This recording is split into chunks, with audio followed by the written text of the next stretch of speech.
this is for the one who ain't never had a love, yeah. This one's for the girl who don't feel like she's enough, yeah. Yeah, yeah, yeah. This one's for the cool kid playing on the school team, crying to himself cause he never had the prom queen. Head full of wants, but they said it's just a pipe dream, yeah. This one's for the kids like me, they never had one thing. The ladies always turn their cheek, but they ain't let the fat ones sing.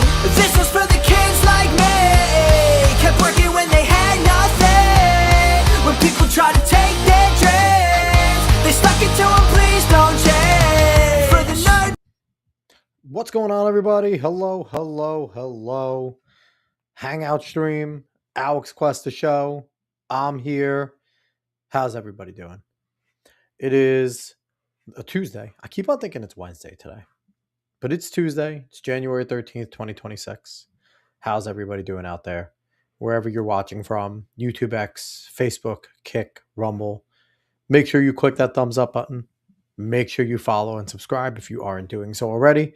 And if you feel so inclined, share the stream. That'd be nice. Just go throw it out there on one of your socials and tell everyone to come hang out, because that's what we're doing today. We're hanging out as always.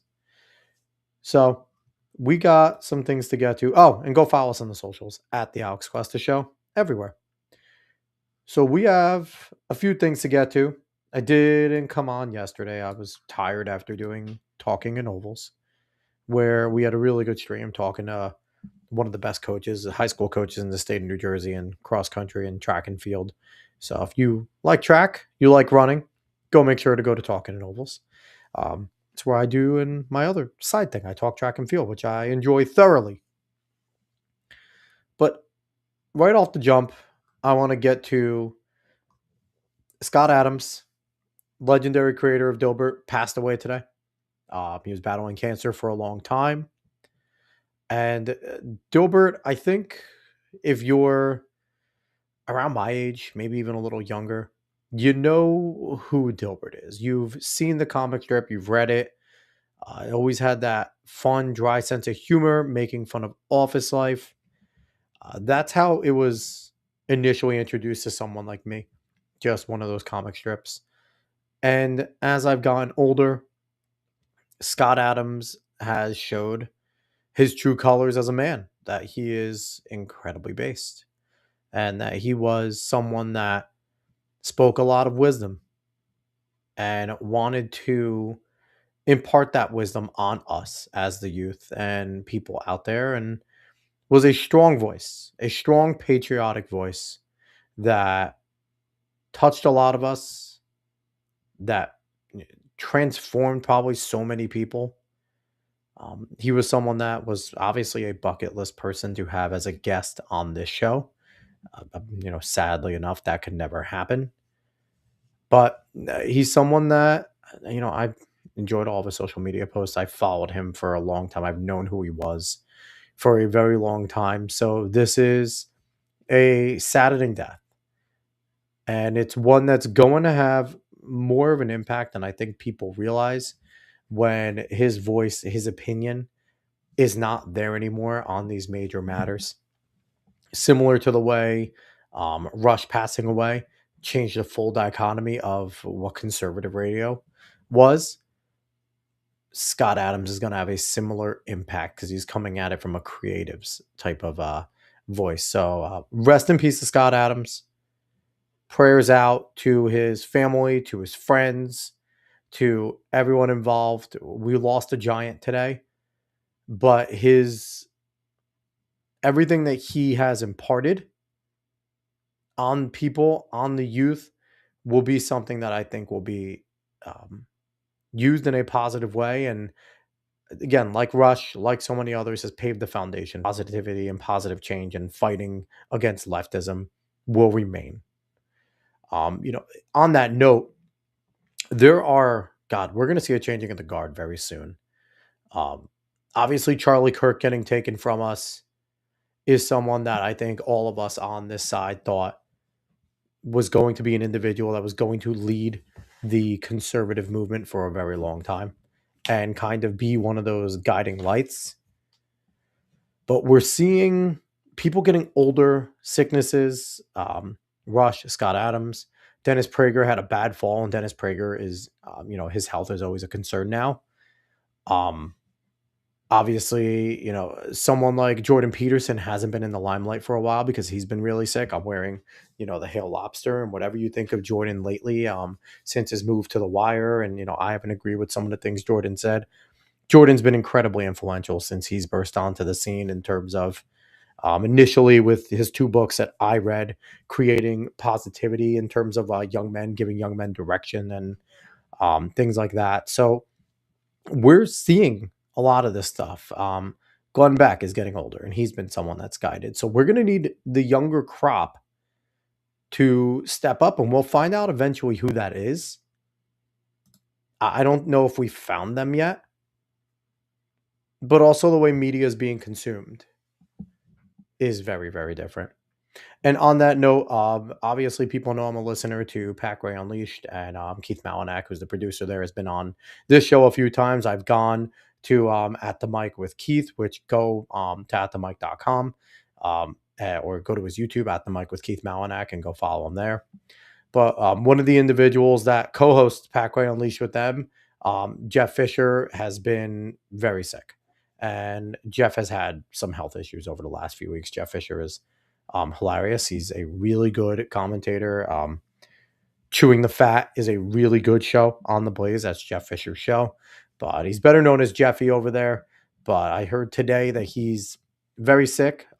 Pat and Keith talked about that early in the show today, and I just want to put prayers out for Jeffy and hope that Jeffy has a speedy recovery and we can come back and we can get a smart ass back on Pack Ray Unleashed and Chewing the Fat, and we can talk more about the Tough Act and all the things that Jeffy brings to the table with his sarcasm and his snark and stuff like that. So starting off the show with a whole bunch of prayers and a whole bunch of, Debbie Downing. But this is a fact of life. As we all get older, as individuals get older, we start to see more of these deaths. We start to see people getting sick, people that used to be on the front lines fighting against leftism, fighting against, the right causes, against the wrong people. They start to get older, and either they can't do it anymore physically, mentally, or they pass on. And we need to start to figure out who that young guard is that is going to fill that void, which are voids that almost can't be filled, but we're going to have to try. And that is at least the starting preamble here. But I want to now jump into getting a little more lighthearted. I've wanted to do this for a few days because I think it was like maybe 3 or 4 days ago. Side scrollers, which we've had Stuttering Craig on the show. He's awesome. We talked to him a few times. He's a good dude. And I watch side scrollers. David watches and listens to side scrollers. We truly enjoy that podcast. What he's doing, Phoenix, Blabs, what all three of them are doing, is a ton of fun and absolutely necessary as they transform from a more gaming show to a general culture show. I think is more fair that they tackle more cultural issues, and gaming is definitely still a basis of it because a lot of their guests are still gaming based and they talk a lot of gaming. They are a pulse on the gaming world.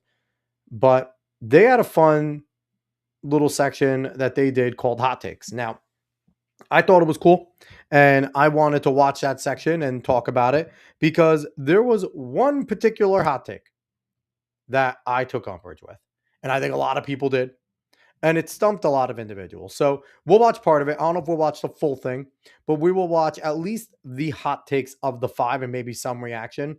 But the individuals that are giving the hot takes are Craig, Blabs, Vera Dark, Phoenix, and Megamoo 32. So let's jump in and let's see what the hot takes were, because like I said, some of them were spicy and pissed a lot of people off. Let's see it. Friends, we always like to keep the show wild and fun and bring new segments to you. Phoenix suggested this segment, so you know what? Let's try it out for the first time ever. It's Hot Takes. Side Scrollers Hot Takes. By the way, just the ridiculousness. And all these like graphics, Phoenix does an awesome job with all this stuff. He's fantastic. And he's another person like Blabs, Phoenix. They all have their own channels. Vera, Meg, go follow all of them. Phoenix is at Panda Sub 2000 on especially on Rumble and YouTube over there. Blabs is Blabber and Collector, YouTube and Rumble. Megamoo 32 over at Rumble, and Veridark is Very Dark on YouTube. And go follow all of them. They're all fantastic. Phoenix, give us a rundown of exactly how this is going to work. Okay, this is a fun little segment. We're going to go around the room, and we're each going to give our hot take that may or may not get us all canceled. Now, I'll kind of stop after each hot take and kind of give my opinion on each of them to see where I align or if I don't align with them, and what, kind of give my commentary. And then the audience, I'm sure they're going to have a little bit to say. And as they're getting their little chats ready, then we're all going to be able to discuss and yell at each other about those same hot takes. So we'll go around the room. You'll have your 30 seconds, whatever, to do it. And then we'll go from there. All right. We're going to give this a go, see what happens. Phoenix, I think we should end with you. I think what's funny is as Craig's getting ready to do it, he's like, okay, I guess. He's not very sure. Nate, what's going on? Counter programming the Stars game? No, just, trying to pick up the streaming impact here, Nate. I understand if you want to go watch the Stars. I'll miss you, though, but I understand it. Now, what we're doing right now, I just talked about Scott Adams and his unfortunate passing today. But we're watching hot takes from side scrollers, and I'm going to give my reactions. I thought it was a really cool segment, and I want to react to them because one of them in particular was very spicy. So let's keep going. And okay.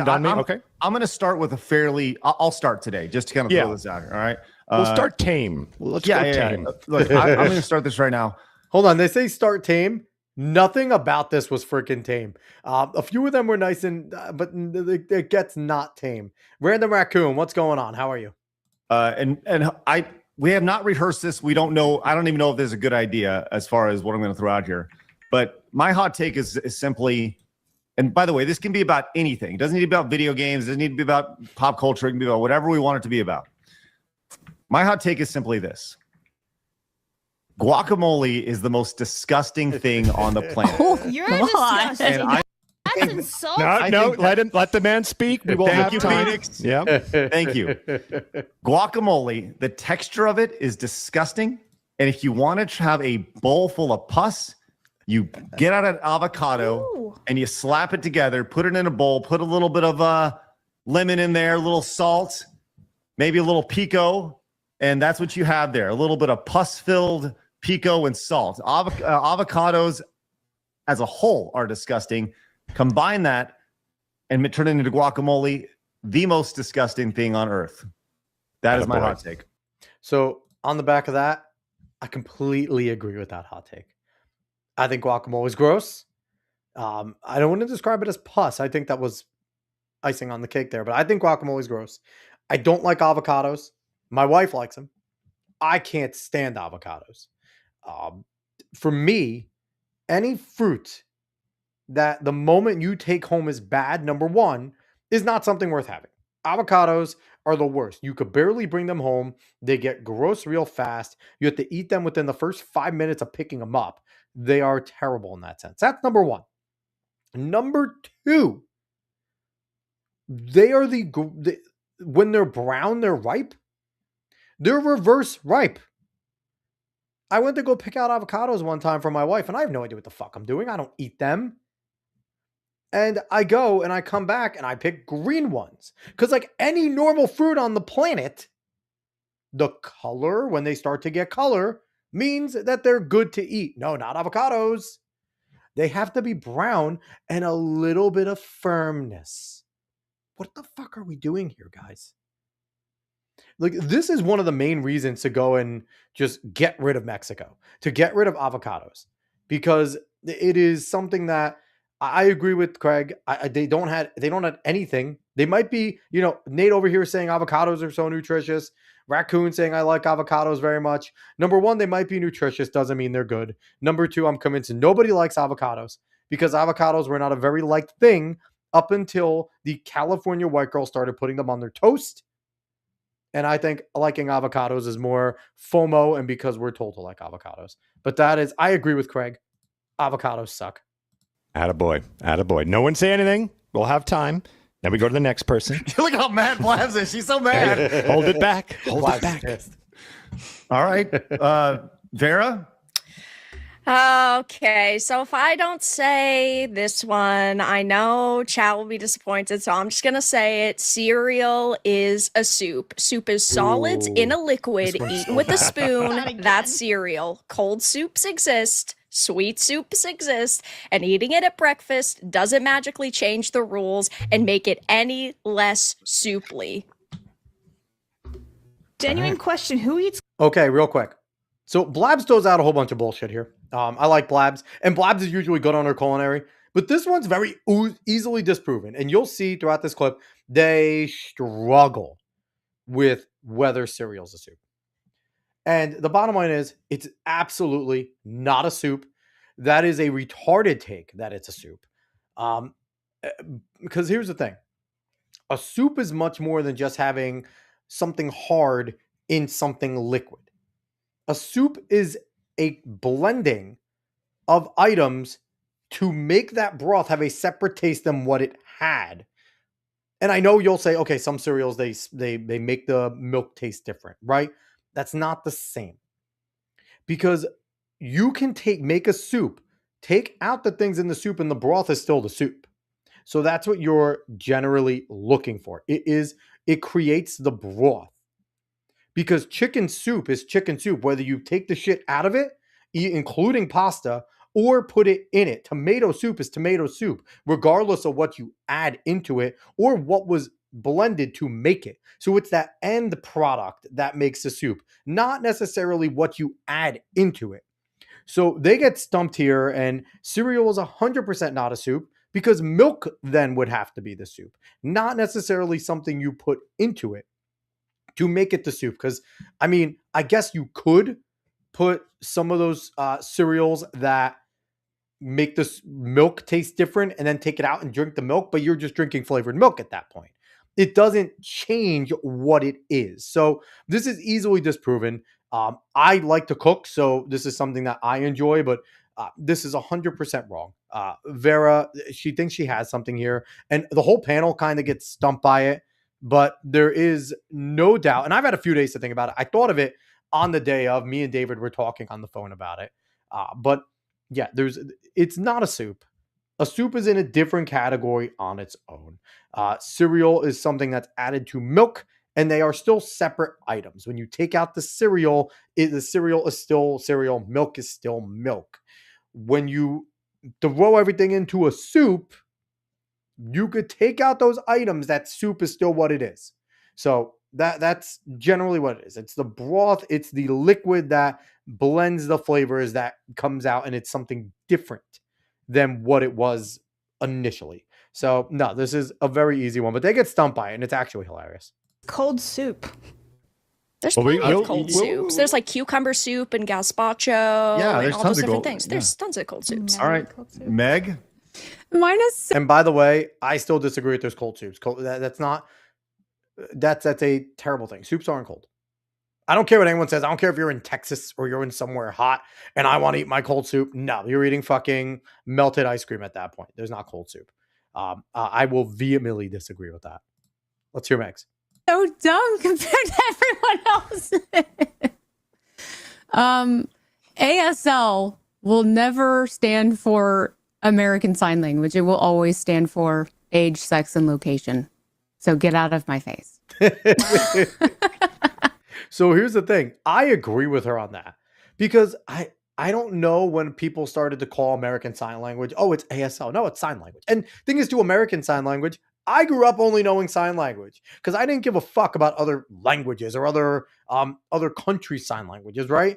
Me growing up English, the only sign language I thought existed was English. Even though I had Spanish-speaking grandparents, Italian-speaking grandparents, to me, sign language was done in English, and that's a sign language everyone learned. Maybe I was just a little dumbass. But I agree with that. ASL as an acronym, and maybe this will phase out as we get older and our generation goes age, sex, location, but it's what our chat generation remembers as we were the beginning of grooming and predators online, as everyone was lying about their age. A lot of people lying about their gender just to talk to people that were younger. It was A really, really weird time. Nate G saying soup's key is broth. It is.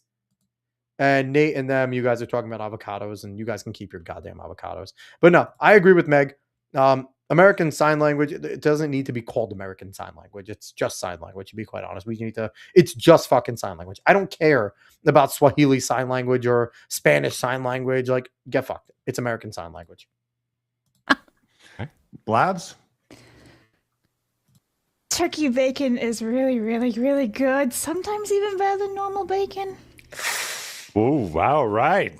Atta girl. Yeah. So here's the thing. I've never had good turkey bacon. I don't like turkey, anything besides turkey itself. And the sometimes better than regular bacon, you're cooking your bacon like shit or you have bad bacon. Because pork bacon is always better than turkey bacon. Always. There's no question. But also, better than all of them is pork roll. Incorrectly called Taylor ham by some. But pork roll is supreme to all of them. If you have never had a good pork roll, egg, and cheese, your life has not started yet. And that's me sitting on my soapbox here that pork roll is king, better than bacon. Canadian bacon is fake pork roll because they do the flat disc. Like pork roll is a disc too, but it's just so much better. So turkey bacon is fucking gross. They say turkey bacon's good. Turkey bacon's not good. Turkey bacon is another thing where a bunch of people decide to be fake healthy. And I don't want to eat real bacon. I'm going to eat turkey bacon. Like, no, stop it. Stop it. That's like ground chicken and ground turkey. Get the fuck out of here with both of those. Disgusting. Let's keep rolling. That's my Atta girl. blobs. Atta girl. And Remember, you're gonna pick what you think is the. Well, I guess we'll probably even just see it. We'll probably just see what's making everyone angry. I'm going tame today because I'm ready to go the long run in the future. But here's what I'm going to say today: that the Star Wars prequel trilogy has a far superior story than the original trilogy. Yes! This is not to be confused with better films. I'm saying it is a better story. The prequel's far superior than the originals. Joy. So I want to break that down. Actually, I want to go deeper than probably I should about this.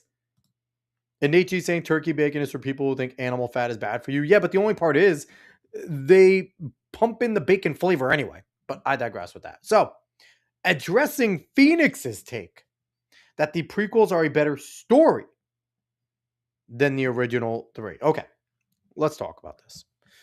So general synopsis. So here's the thing. I have debated going full on autist and pulling up the Wikipedia plots and just reading them.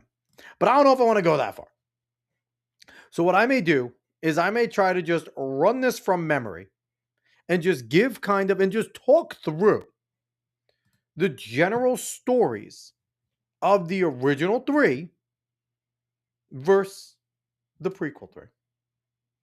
Now, I think there's an argument to be made that the episode 1, 2, and 3 are possibly better stories than 4, 5, and 6. But let's kind of break it down because they really don't touch Phoenixes, and nobody does.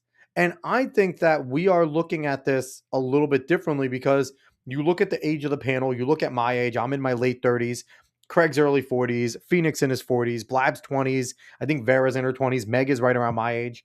So you're looking at a generation who wasn't, if they were alive, weren't very aware of the original 4 Star Wars, 4, 5, and 6. Where now we're going back and watching it, and we may enjoy it, but we grew up with the prequels as our preeminent Star Wars.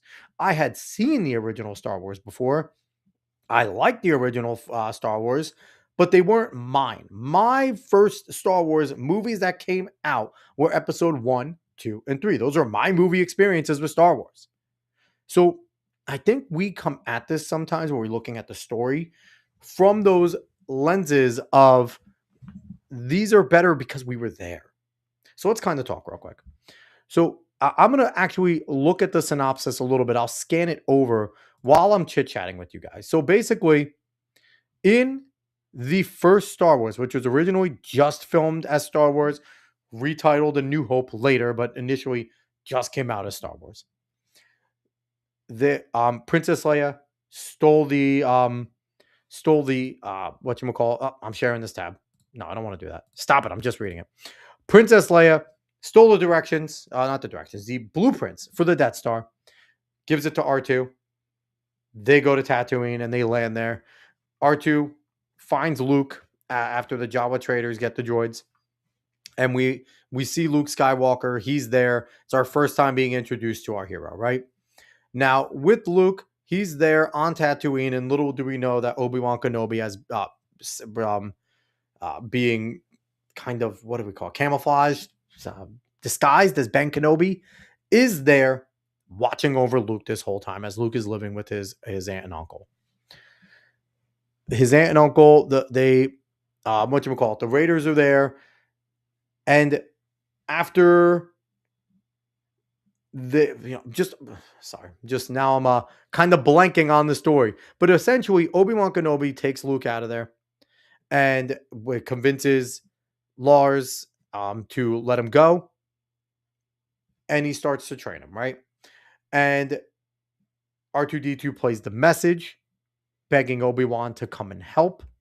So they meet Han Solo and Chewbacca and everything, and the antics take freight. They get caught on the Death Star, blah, blah, blah. Okay. Luke officially joins the rebellion after this. And after joining the rebellion, they escape the Death Star. Obi-Wan gets killed at the end. Spoilers for those who haven't seen, right? Then you go on to the next one. 3 years after the Death Star is destroyed, Vader is going to try and hunt down everyone with the Rebel Alliance. Luke is fully a part of the rebellion now. Hans is a part of that, is there.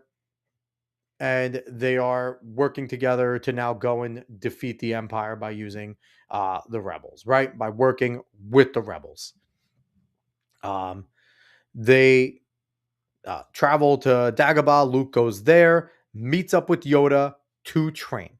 And this movie is basically the training arc movie for Luke, because Obi-Wan was only able to give him some of the basics. So he gets more from Yoda. And this is where his training really takes place, where we see Yoda lift the X-Wing out of the water. Luke attempts to do it. This is where we get the whole training arc. And the thing that Rey never got, which was any sort of real training, this is where we see Luke really start to tap into the Force. And this is some of the main things as we get introduced to, Yoda, his powers, but he's kind of a mystery. All these Jedi that we have seen so far are powerful, but Obi-Wan loses to Darth Vader. Yoda, is here, but Yoda, passes away before he finishes his training, right? So at this point too, Han is captured. He gets frozen into carbonite by Leia. Leia's taken by Jabba the Hutt, with Jabba the Hutt's involved here. And this is where we get our friend Lando coming in. Lando comes in. He gets Leia and Chewbacca, gets him out. And at the end, they go back to the Rebel fleet. Luke has the tragic, fight with, Darth Vader. He gets his arm cut off. And he gets a robot prosthesis. And this is where we get the line of, "You killed my father. No, I am your father," right? This is where we get that famous line. So far to me, this is the typical space epic, right? You're getting that space epic that we have known to love. Now, then we get into Return of the Jedi. We eventually get Han gets taken out by Luke Skywalker, Luke, Leia. They all come in. They get Han out of the carbonite eventually, right? And they bring him out. Luke has his new lightsaber and he defeats Jabba. Boba Fett dies in the Sarlacc's pit. That's a big moment. Then they get back with the Rebel Alliance, and this is when they're involved in Endor, and they're with the Ewoks, and they have to go take out that Rebel base. Blah blah blah. Luke goes over to the Emperor, who he gives himself up to Vader. Vader brings him to the Emperor, and in a last-ditch effort, as shit starts to hit the fan with the Death Star, Luke is able to redeem his father. It ends with the X-Wing team destroying the generator. Death Star gets exploded. they win, right? So that's a really, stop that. That's kind of a really, really, really poor synopsis of the original 3. So essentially, Luke becoming a Jedi. It's his coming of age, redeeming his father, right? Now, fast forward, prequel trilogies, right? Prequel trilogies, like I said, what I grew up with. I think one of the things that makes the prequel trilogies more intriguing is we get to see competent Jedis. I think that is the biggest thing that sets this apart. Obi-Wan was competent, but he was old, right? At this point, he was old and he wasn't going to defeat Vader. Yoda was incredibly old. Luke was the only thing we knew about the Jedi up to this point. And Luke was a novice Jedi at best, even when he defeated Vader, novice Jedi, right? Now comes into the prequels, we get introduced to a young Obi-Wan Kenobi and Qui-Gon Jinn as they're sent to basically negotiate between the Trade Federation and the Galactic Republic because the Trade Federation is blockading, blah, blah, blah. And this is where we're seeing the Jedi really start to take hold in the things that they can do. And we're starting, all the things that we heard Jedi could do, we're seeing it on screen now. A lot of the lightsaber play is gorgeous in the 3 prequel movies. Qui-Gon Jinn and Obi-Wan, the Battle of the Fates is arguably, with them and Darth Maul, the greatest lightsaber battle of all time. I think it's hard to argue that. I love the Battle of the Fates. Darth Maul is my favorite Sith.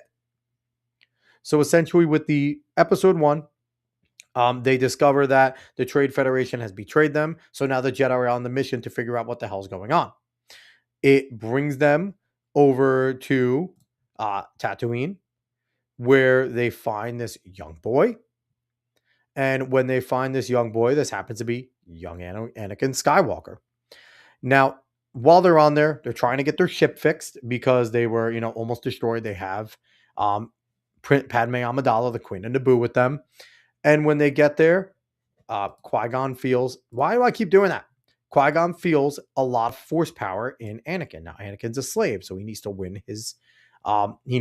him out of there. So basically, you go through the whole scene on Tatooine with the pod racing and everything. Jar Jar Binks is there, but I don't give a shit about Jar Jar. But basically, what ends up happening is they get him out of there. Then Qui-Gon and Obi-Wan get over to Coruscant with Padme, and the battles begin over there. Anakin takes a flyer, and goes and joins the battle, as we see Anakin really starting to get his chops as a pilot. The Battle of the Fates occurs with Darth Maul being a Sith. The Jedi find out the Sith have returned. The Sith have not been around for a long time. And then Qui-Gon Jinn is killed. Obi-Wan says, I'm going to take Anakin as my apprentice. Okay, that's episode 1. Now, I'm probably boring everyone here, but still, I don't care. Episode 2, Attack of the Clones comes in, and now you have an older Anakin who is incredibly competent and a very gifted Jedi Master. He's not a Padawan anymore in Obi-Wan Kenobi. He is a Master, and Anakin is the Padawan. And the relationship between the two is very interesting and explored in this. And we also get to explore the love story between Anakin Skywalker and Padme Amidala, which Padme is now a senator. She's not a queen anymore. And Obi-Wan and Anakin are meant to guard Padme as she's traveling back from Coruscant back to her home. Now they're attacked by a bounty hunter, and now they need to go discover who this bounty hunter is. So Obi-Wan goes to Kamino, where he finds a clone army is being created from Jango Fett. And then Jango follows Obi-Wan, tries to kill him. And they go, and at that point, we discover also Anakin is still guarding Padme. And they find out that Anakin's mother has been sold by Watto to the Raiders, and the Raiders have killed his mother. So he goes and he kills everyone. And this is the first time that we see Anakin, his dark side tendencies going. Then they go back after they really talk about the Sith being there. They give the powers. Jar Jar, being a Senate representative, gives emergency powers to Chancellor Palpatine, who they don't know is the Sith Lord Darth Sidious. And they go in, the big bad in here is Dooku. And we get to see again amazing lightsaber work, right? Dooku versus Yoda is next friggin' level. It is such a good fight. I remember being in theaters, standing up for this. And again, this is what I think stands out more than anything. Because I think the story is fantastic. I think the cinematography and the lightsaber battles are what set the prequel trilogy apart from the original trilogy, right? The original trilogy was Luke figuring out how to be a Jedi with no one training him. So it's miraculous what he can get to, right? The prequels are showing the Jedi at their fullest strength. Remember, there were only those 2 Jedi left that we knew after Order 66 in the original 3. In the prequels, the Jedi are at some of their strongest in history. So there's a lot of competent Jedi, a lot of competent masters. So basically, to round it out, the clone troopers arrive and they fight over in the pit. Anakin kills Dooku, which again shows that his dark side is really, really coming through. And the Clone Wars have officially started. Anakin loses an arm in the process of fighting, okay?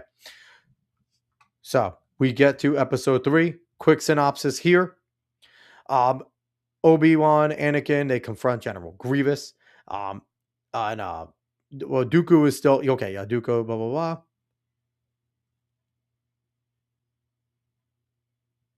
Yes. So no, Dooku dies in the beginning with Grievous there, blah, blah, blah. Okay. So basically, Palpatine puts Anakin on the council as his representative, which they've been denying Anakin as a full-fledged Jedi Knight, as a master. The council won't make him a master because they see a lot of darkness in him. And it's at this point that we see Anakin basically fully turning to the dark side. He's becoming Darth Vader more and more. Padme is about to have his kids.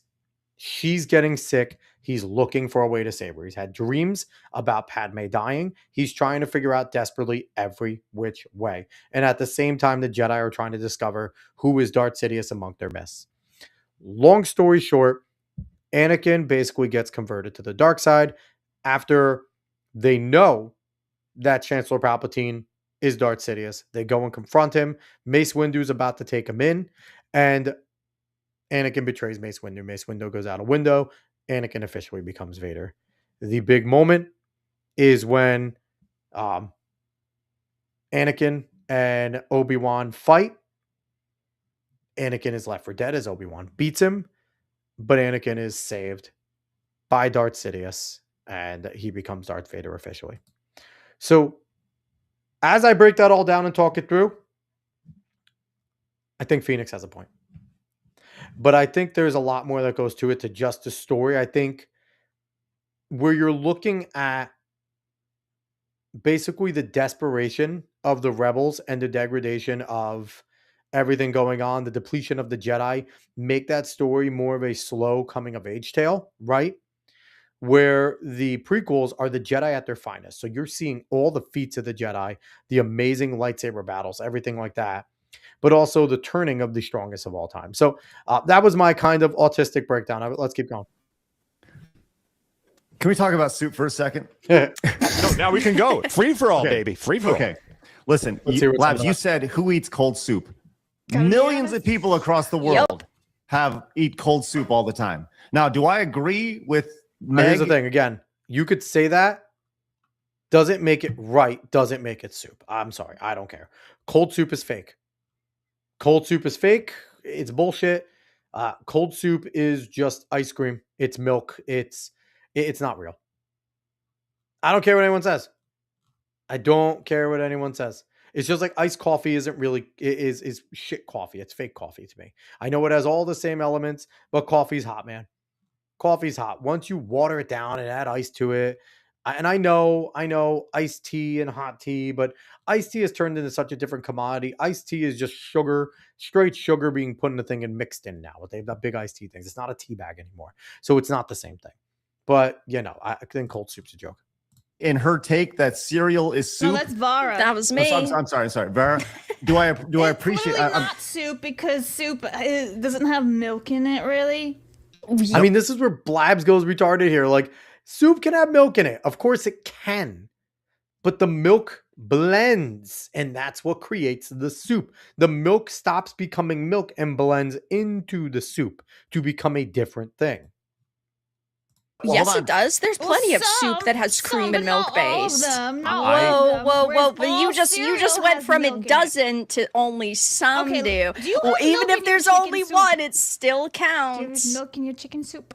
No, but there's As plenty a of soups that cereal, See, Blabs goes into like specifics, right? She goes into like, is there milk in your chicken soup? No, because chicken soup is chicken soup, right? It's not the same thing. Random Raccoon saying cold soup is just a smoothie / milkshake in a bowl. Basically, I'd say, yeah, smoothie, basically it. I agree. have a cream base as a or a milk cereal base. goddess, it is. Yes, Meg. I think cereal is just in a class of its own. Yes, it is. Exactly. 100%. It's Well, a, hence the word No, it fits cereal. the description. Yeah, I think it's not just cereal soup. it is not soup. I agree It's not with Blabs things in a though, bowl? 100%.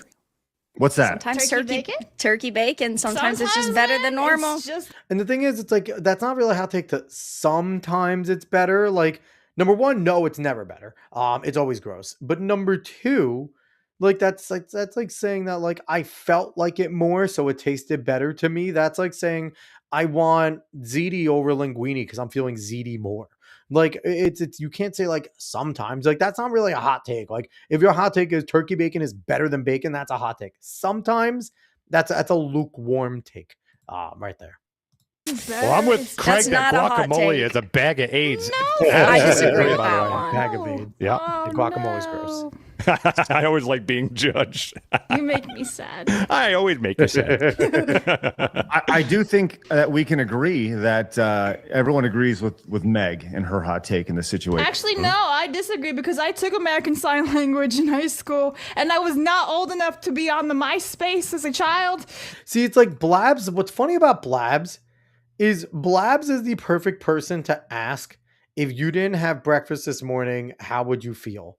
Because Blabs' response would be, but I did have breakfast. And that's all you need to know about Blabs. Blabs is on the spectrum and we love Blabs for it, but 100% like all of her takes come from personal experience. Like having the ability to kind of think anywhere else doesn't compute with her, right?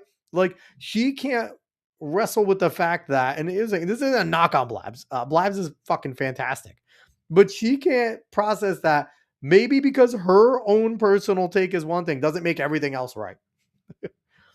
Random Raccoon saying I use multiple of either black tea bag or green tea bag and leave it in the sun all day, and then take it and add sugar slight bit by slight bit until it's slightly sweet.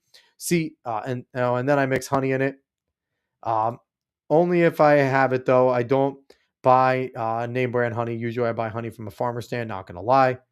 There's one I go to that has good practices that I like. We actually get fresh honey from my wife's best friend. She makes it from her own beehive, so we know it's really good. But on top of that, see me, I'm much lazier. I get the big tub at the supermarket and just 4 scoops, mix it in, iced tea. Bada bing, bada boom. So you do the real iced tea. I do the fake iced tea. So I didn't do the whole Those were the ASL stuff. AOL days before I was on MySpace, I was and on that AIM. terminology became a thing before American Sign Language. See, I think the thing is American Sign Language has existed forever, but I think Meg's take is like we were saying ASL as a vernacular there, and no one was saying ASL for American Sign Language. No one was calling it American Sign Language. It was just called sign language. That's also the thing. Nah, Made it, made it in a little acronym. nah. I took it in high school, and that was the only thing I knew because I was too young, Again, and I was only Labs on AIM, and cannot I go was out of her just own be aiming box. with my friends. In my I ain't head, talking whenever I strangers. see ASL, I'm like, oh. I Yeah. see it. Like I just I mean, see you age, guys are sex, the weirdos location. just giving your age, sex, and location to strangers online. Yes, this was like the Yeah, early probably online bad. grooming phases. Yeah, but we all lied. Yeah. That's the other thing. Do the take on guacamole? There was some This is visceral stupid. response. It's just I'm with you, Craig. Listen, No. there is really, really bad guacamole. Yes, And it's then called there is all of it. really, really good all of it. guacamole. I happen to make a very good guacamole. My dad makes some really good ones. I've I can do tried- a little bit. If I have a little bit of guacamole, that's fine. It's when people put that ton of it. That gets me I a don't little- like it on things. I like to eat it with chips. I don't like it on stuff. All right, so they go on a little bit. They can't get Vera with the soup thing, even though it's very easily disprovable. But on top of that, like they keep going a little bit. I like the hot takes. We might jump in and listen to their hot takes and do a little segment of our own where we look at their hot takes and we steal it. And then if David's with me, we can both make comments on it. But if I'm alone, then I'll just yik yak about it. But no, I think it's a cool segment. I like that they did it. They could not get past Vera. There was one person that made a comment on there that talked about they were a culinary person. They completely disproved Vera, and Vera's like, "That's your opinion." It's like, no, you were wrong. And Ryan Kinnell's already beat her on Fuck My Life. She's on with Ryan Kinnell with Fuck My Life as well. Ryan Kinnell, RK, I'll post another one that's dope. But yeah, no, and again, I'm not doing it to knock any of them. I like all 5 of the people on that panel. I think they're all freaking awesome. It's just fun to disagree with them. And to do that, I thought it was a good time. I think it's an awesome segment. I hope they keep doing hot takes. I really do. I think that was a cool segment to see. Random Raccoon saying, I don't usually make it in winter though, because less sun. Yeah, no, I agree. It's, when you're using the sun there, it's hard to do. Sorry, we're going to move on. And don't forget, if you haven't already, smash that like button. Make sure that you're that thumbs up guy. Click that bad boy. Okay. All right. So I want to move on because I now personally think that we on the right are spending far too much time now on this Minneapolis case, on the Portland case, on Renee Good, on digging into it.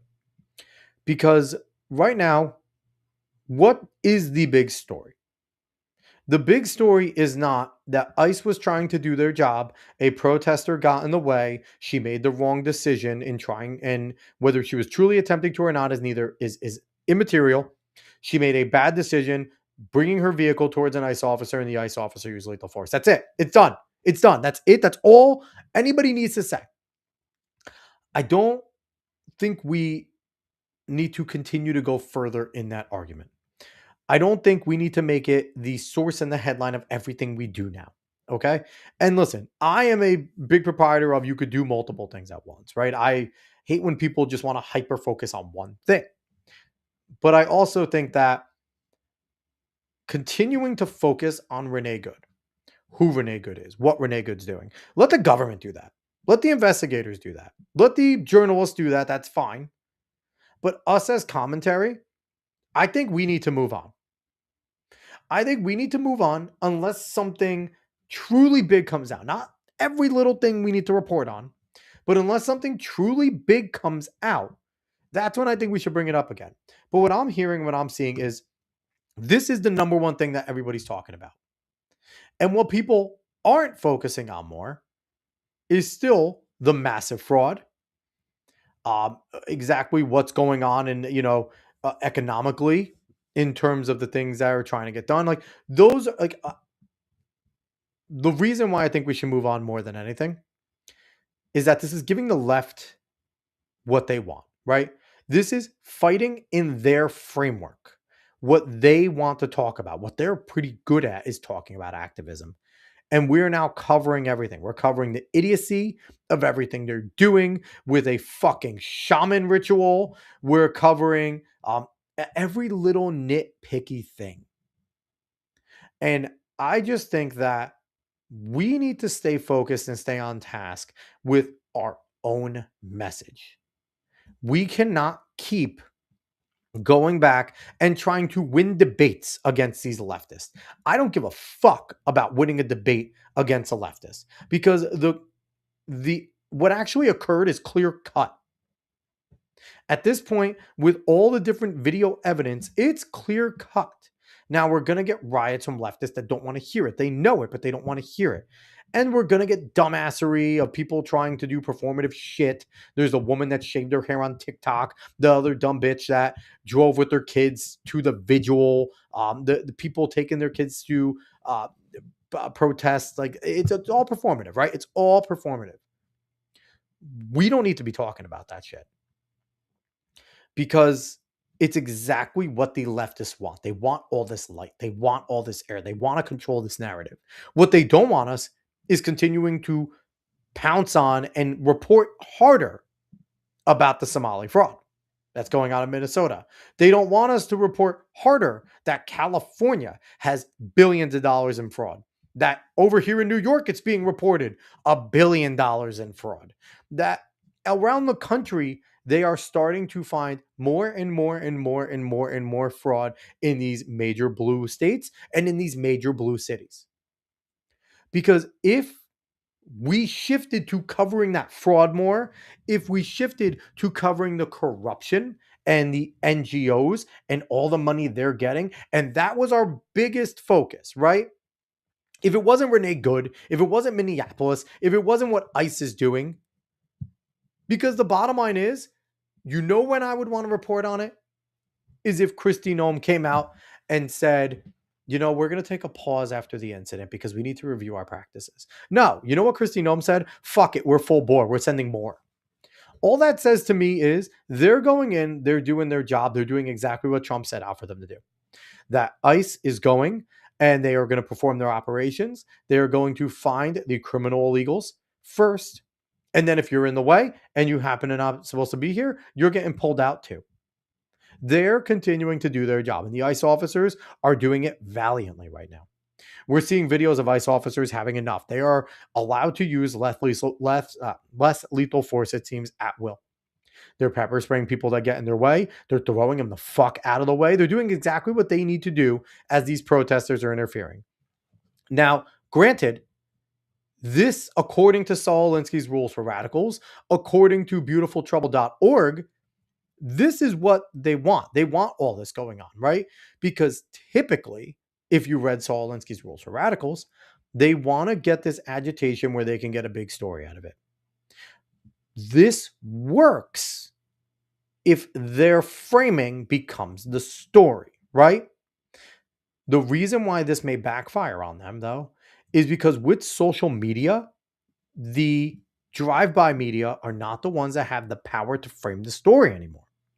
So this is something that is actually on our side, that we can choose as those who are on the right to cover the story how we like, to talk about the facts as they're presented, to go over the video footage, to show that the agent was struck and that they made a split-second decision to execute their firearm and kill the person.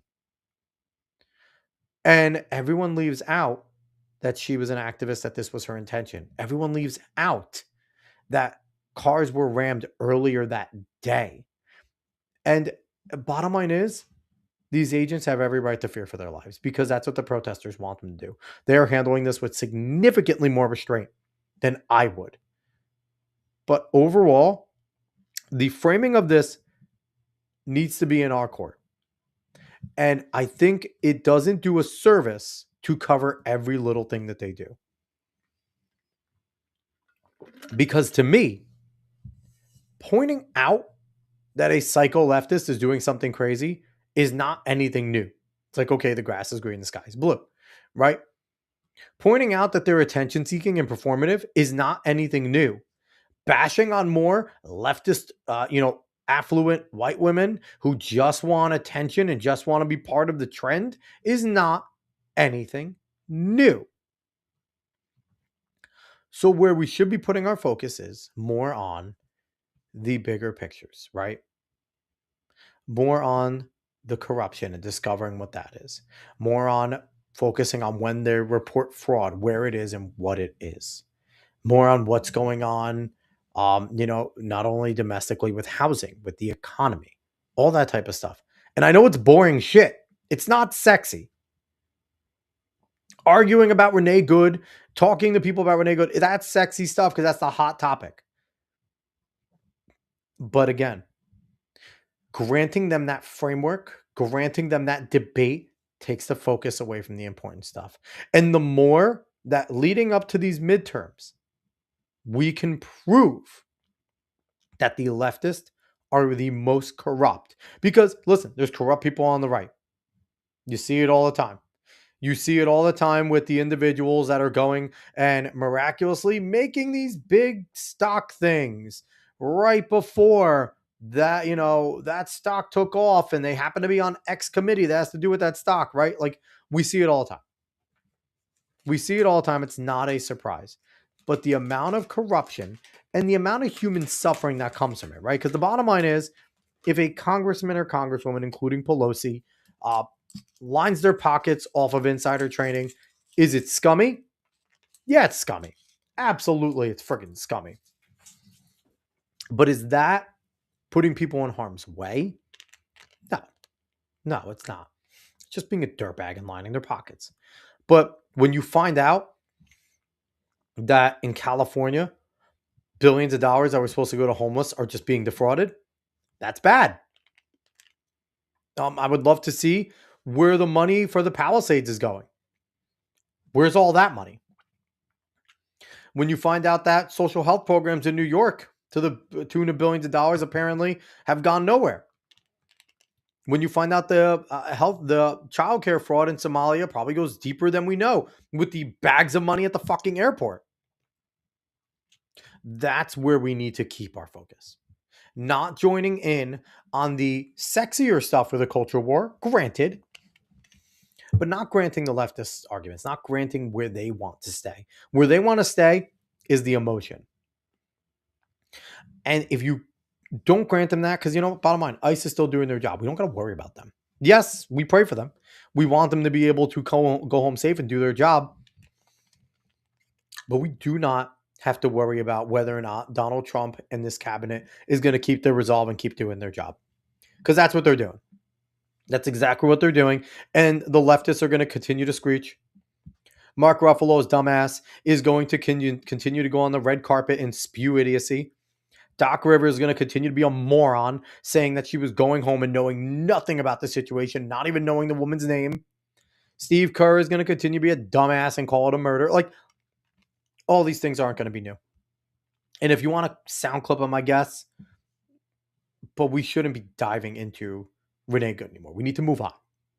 As conservatives, let the leftists screech about it. We need to move on from Renee Good and we need to start focusing on the other things. Because with the midterms coming around, if Congress isn't going to participate and get things done, the best thing people on the right can do and the administration and the federal government can do is to continue to crack down on this fraud, to continue to expose corruption. Because if you start to expose more corruption and the corruption is heavily on one side, and the economy slowly ticks back, that is going to sway in the midterms massively. Absolutely massive. So that is where I think we need to be in terms of how we need to start covering things. Because unless something big pops up with Renee Good, because I know they're going to start investigating the so-called wife, whoever the hell she was, for the things that she said. Okay. When news comes out, if there's something to talk about with her, if things come out about her and maybe they bring her up on charges or there's a lot of details, cool. We'll talk about that here. But I'm done talking about Renee Good. We know who she was. I read the New York Post article. It's done, guys. It's done. That is settled. We've won that one. It's open and shut. Not arguing angles anymore. I'm not arguing with leftists anymore if it was a good shot or not. It was legal. She was wrong. It's over. That part of it's over. And we need to not talk about that anymore. But last thing I want to do here tonight, as we're an hour in, I want to kind of talk it out with you guys. Because I've seen a lot of people on X, on social media, who were generally in Trump's corner, if not really in Trump's corner, now being hypercritical of everything he's doing, everything the administration says. And this is going down to people like Kyle Seraphin, Pedro Gonzalez. There's a few others that, not just to call those two out, but a few others that are now just against everything Trump does, basically. They don't see anything that he's doing as valuable. And you have this massive crowd of Well, if there are no arrests, we don't care. Everything you do doesn't matter unless we get our scalps. It doesn't matter, right? That's exactly what we're seeing. If we don't have our scalps, none of this matters. So I want to try and start to piece together the puzzle and just what I believe, and I could be dead wrong, and people might call me a Trump shill with the 4D chess. I don't think he's playing 4D chess. I think that there's a plan. I think he's trying to execute the plan.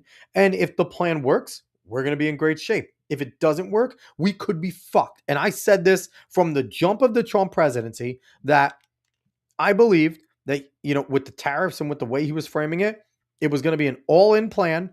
And if it works, it was going to set us up for the next 50 to 100 years. If it fails, we're going to go and we're going to be in a deeper depression than we were in the 20s. That's just where I see what we are. So I want to try and look at some of the things, right? Because one of the major criticisms that I see, what would Jesus do? Right now, Jesus, God, if he came down, we'd all be burned. We're Sodom and Gomorrah right now. That's what Jesus would currently do. I feel like he would attempt to sift through those who are redeemed. I don't know if we have anybody who could barter with God to try and save some of us. So, if there's one good man, if there's 10 good men, all that. I don't think there is. I think that we would be judged very harshly if Jesus were here. So that question right now, what would Jesus do? Jesus jumping Jesus? Jesus would sentence all of us. We're screwed, man. But I digress. Thank you for jumping in. So let's try and make sense. Because again, like I said, we want to see scalps, right? A lot of people want to see scalps. And I see this question every time, especially with the foreign things going on with Venezuela. We're talking about Iran and things like that. You see the comment, well, how is this America first? How is this America first? How is this America first, right? I've seen that over and over and over. And I want to kind of give a possible different perspective that I don't think anybody's considering right now. Random Raccoon saying, I mean, like we all say we hate him, but what do the votes show? He's in office again. I feel like Trump could word many things better than he does, but his actions speak more. I don't hate him. I like Trump. Since 2014, when he appeared on Fox News with the birther shit, I said flat out, and you can ask David, you can ask my family, if he runs for president, he's going to win, when he was making all those Fox News appearances. And my dad and mom, who are older, who knew when Trump flirted with it in the 70s and 80s, almost every decade he flirted with running, they're like, he's never going to run. And I said, hey, if he does, he's going to win. I just had that feeling.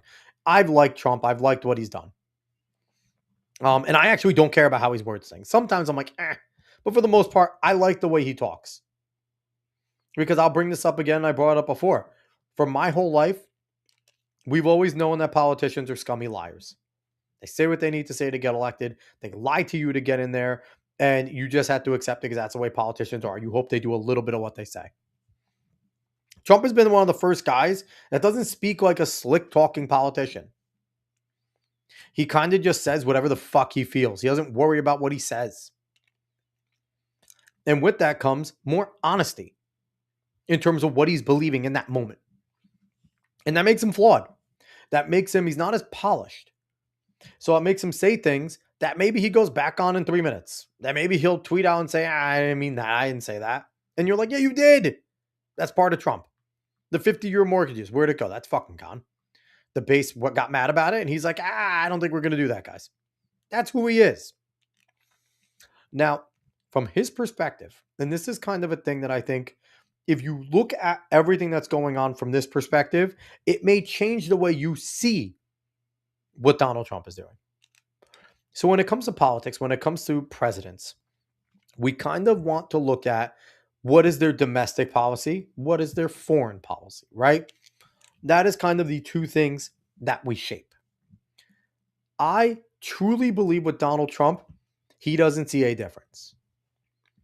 I think that when he says America first, he just blends both foreign and domestic. Good or bad.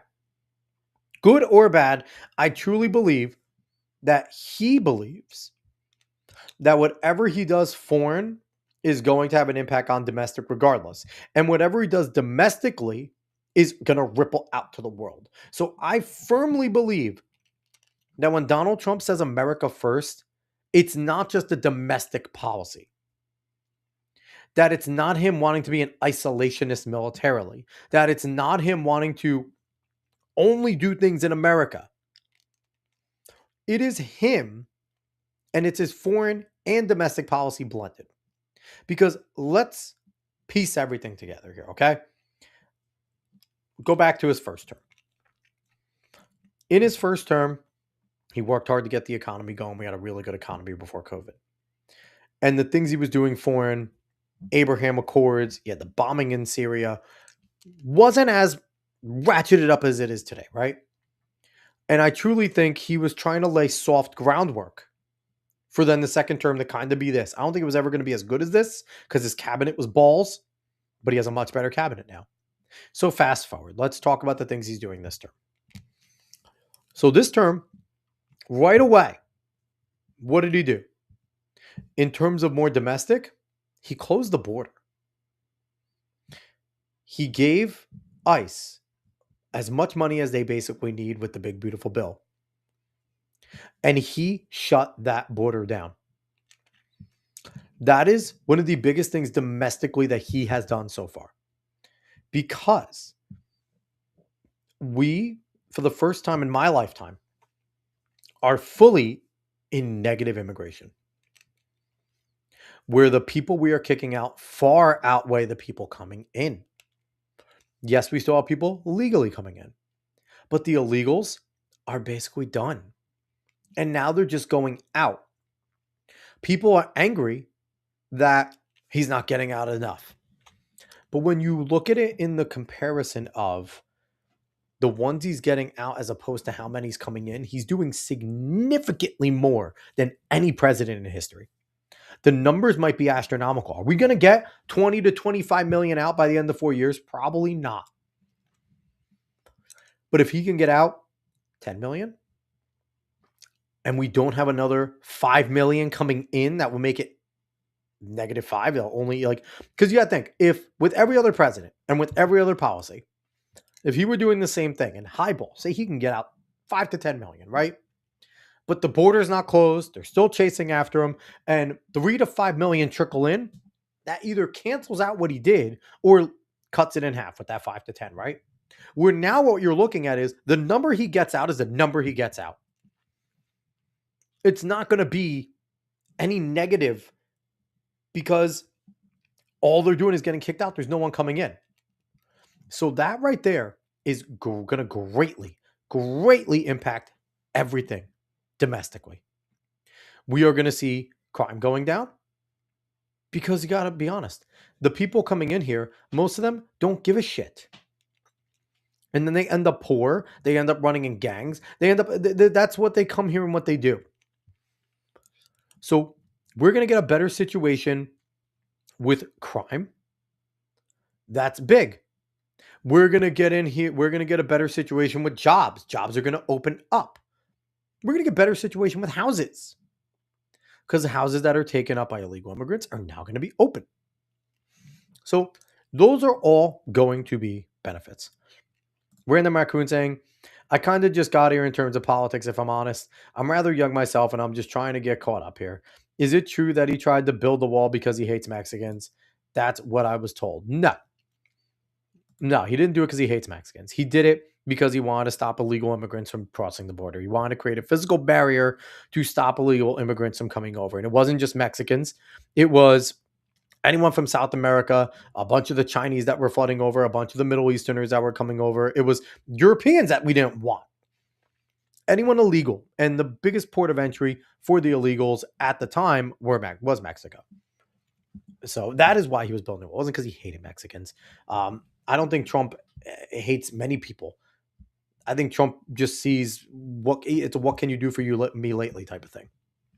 But anyway, so his biggest thing domestically has been the wall.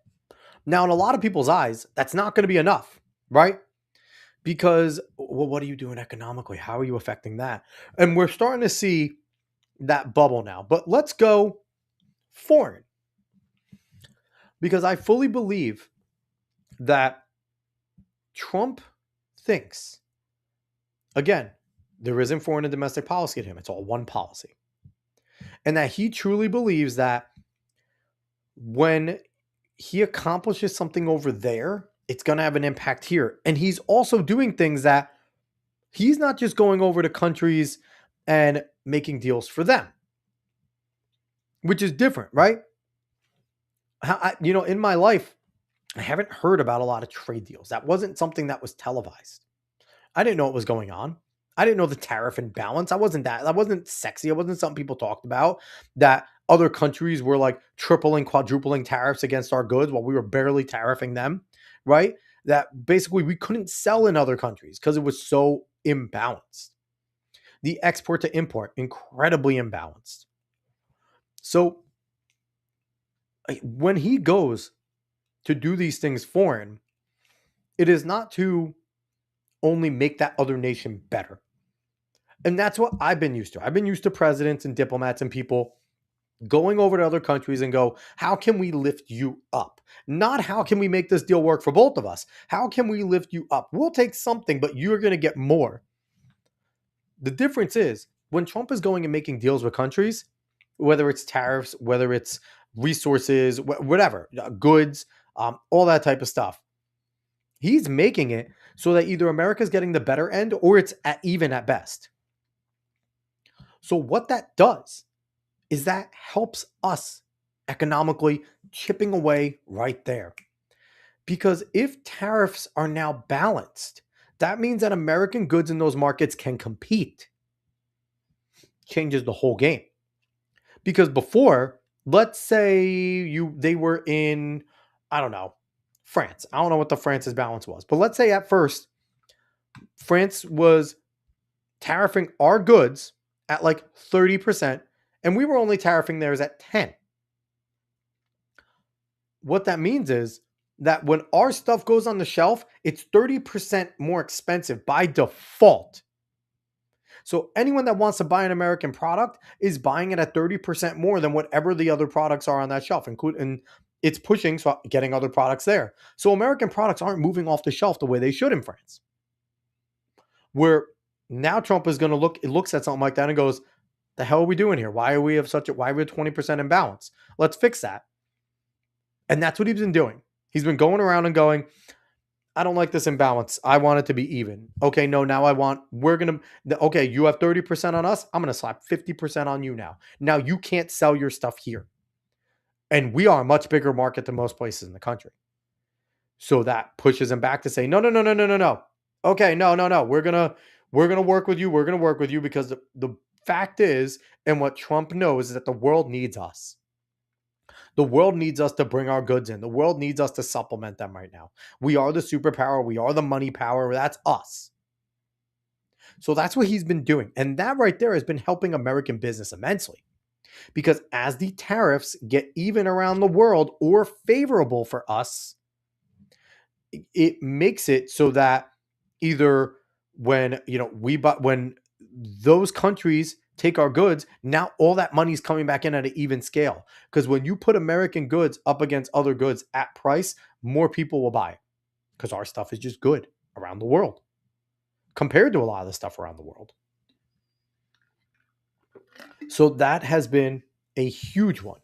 Now, again, tariffs aren't a big thing to me. I never truly agree with them, but I didn't know just the grave imbalances that we had with other countries. So I understand why Trump is looking at going, no, I want to even the playing field here. And if you don't even it, then we're just going to make it worse on you until I get my way because we've been getting screwed. And that's all Trump was saying. And he was right.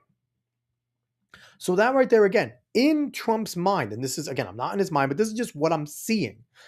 What I see in Trump's mind is because he is now balancing that while it is a foreign deal and technically not domestic, that foreign deal is improving the domestic situation.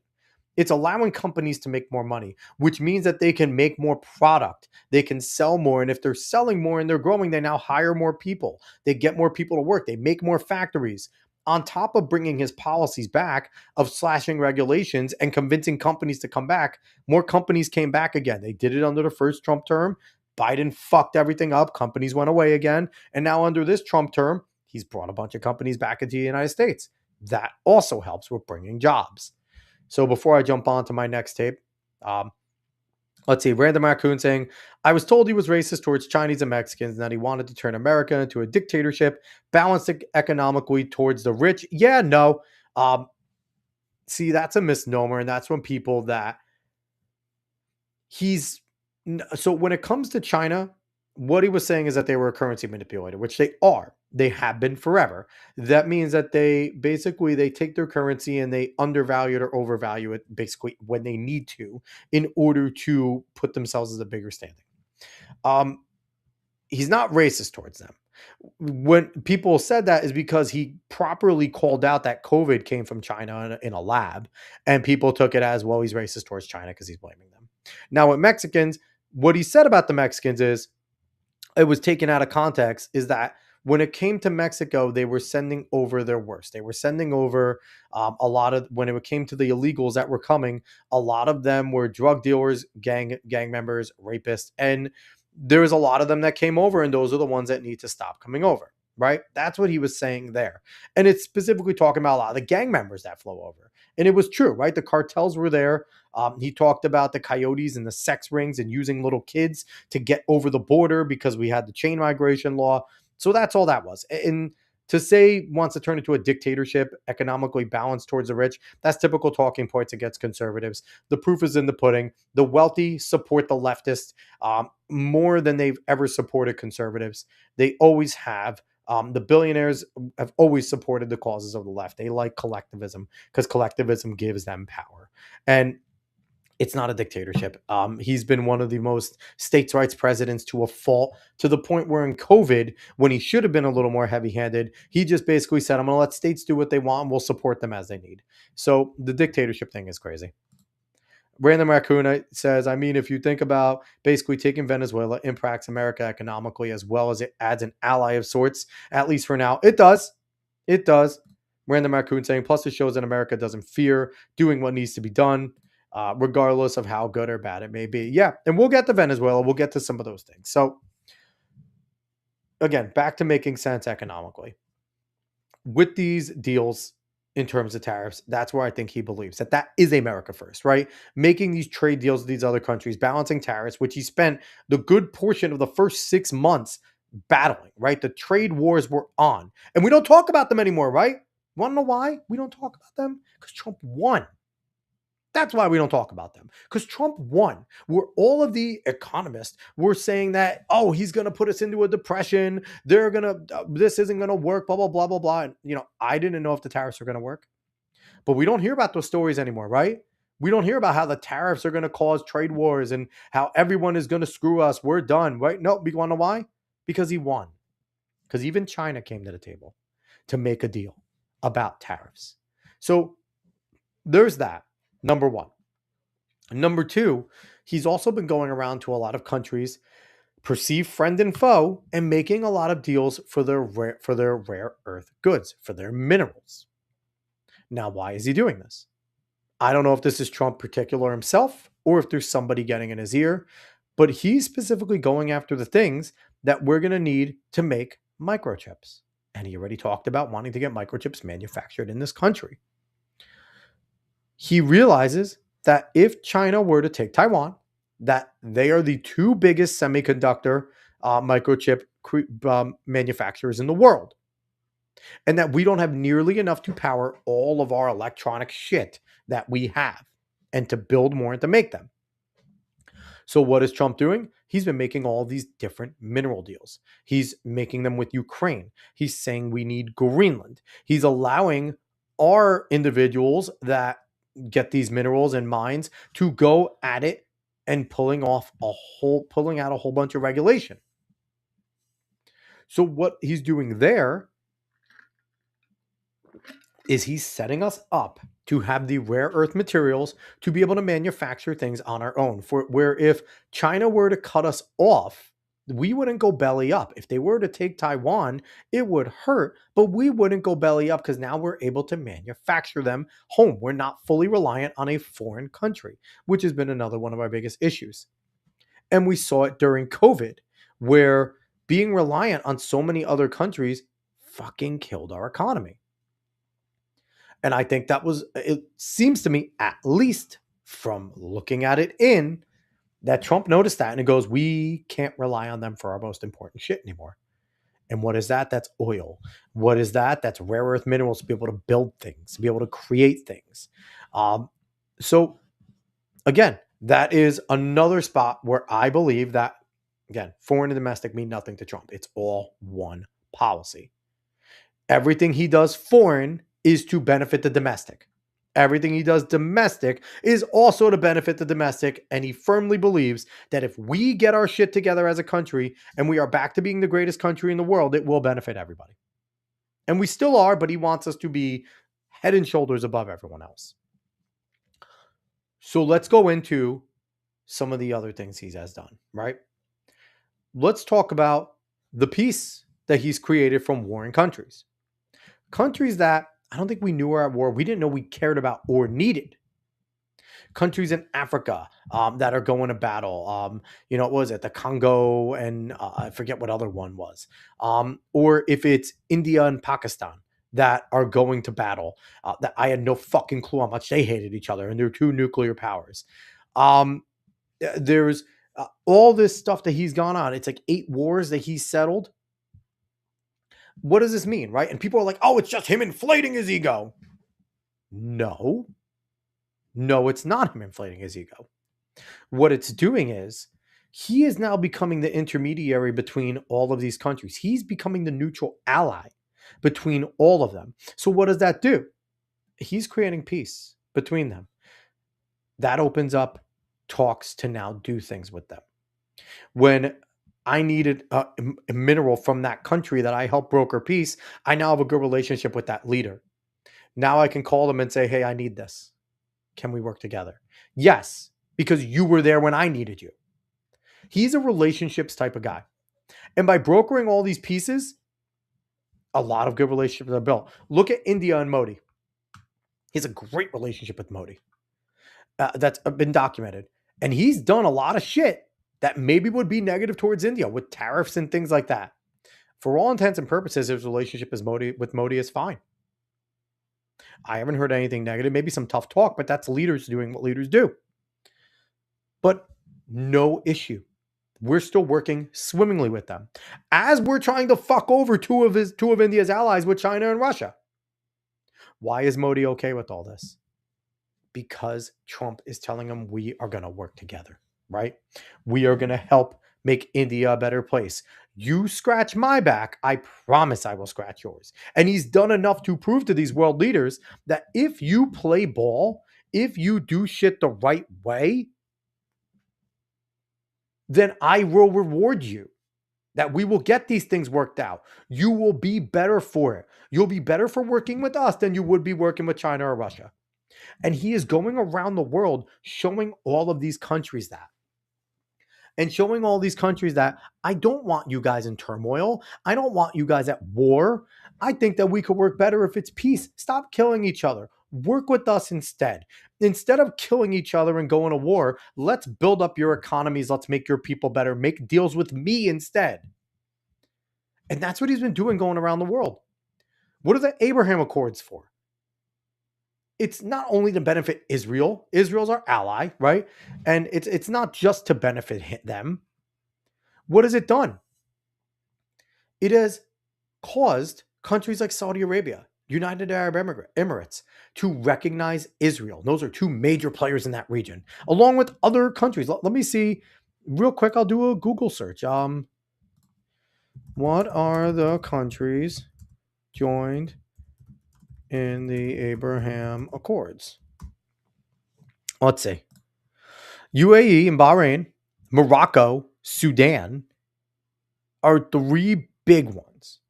And I'm pretty sure the Saudis are in there too. But that is massive. Absolutely massive. That they are recognizing. a country like Israel, which is wild, right?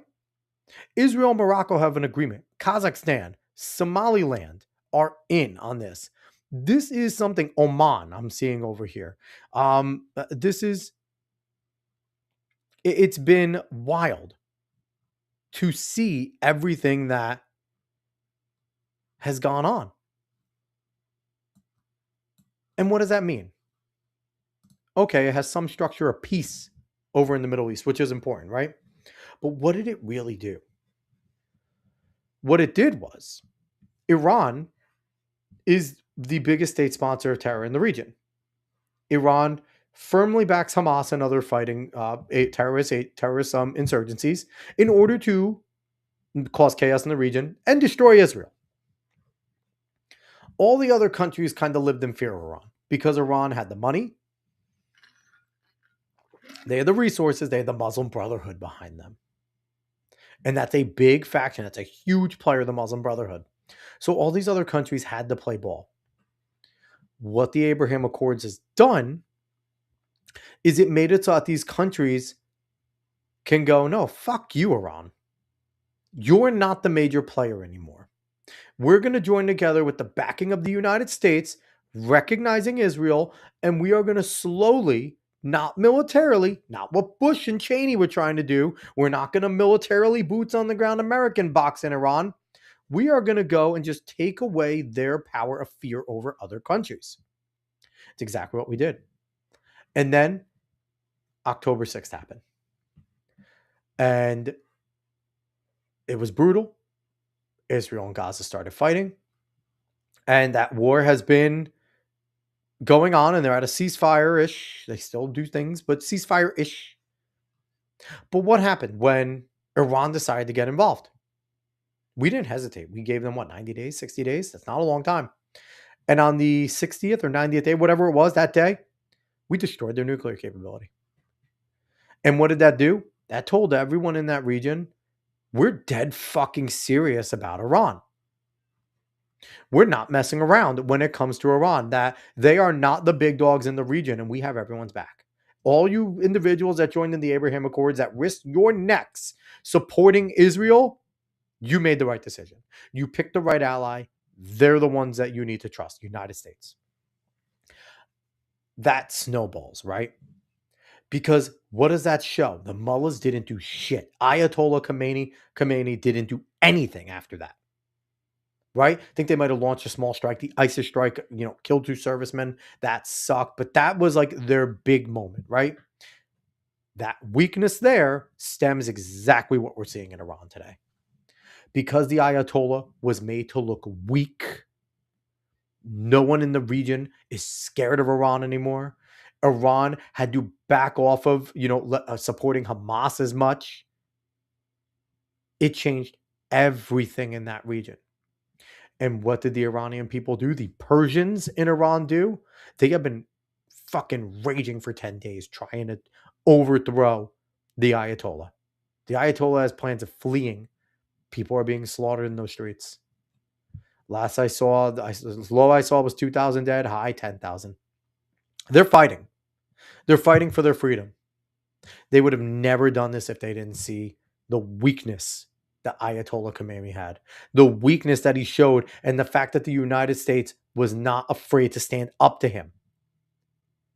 That changes everything right there.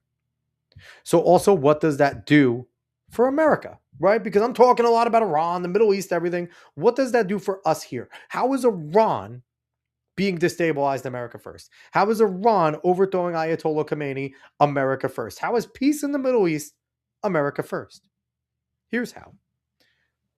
Iran, like I said, major state sponsor of terror. You take them off the board, the war is over with Israel and Gaza. It's over. Completely and totally over. If Khomeini is done, if the Muslim Brotherhood is gone, and today they announced, I think, the Muslim Brotherhood in Egypt, Morocco, Jordan, and Iran are terrorist organizations, which is fantastic. They should have been that forever. But you kick them out, Hamas has no backing anymore. They can't do anything. They have no money. They can't do anything anymore. So what does that mean? the war in Gaza is over. It will be over. Israel will be able to win that war. What happens to the Palestinian people and the Israelis after that? I don't know. That's very touch and go there. But it's a roundabout way of ending this war. And in the end, that also takes a chess piece off the board for Russia and for China. Because for too long, Russia and China have been using Iran as a proxy in the Middle East to do their bidding because they knew that hurting Israel hurts the West, hurts America. That's because we're allies and we work together. Whether the Israel first people hate that, they hate to hear it, it's true. Okay. So that becomes America first because now Iran, all their resources, everything that they have, everything that they're willing to offer now becomes something that America has. Because again, if they see that America helped them create peace, they become our allies.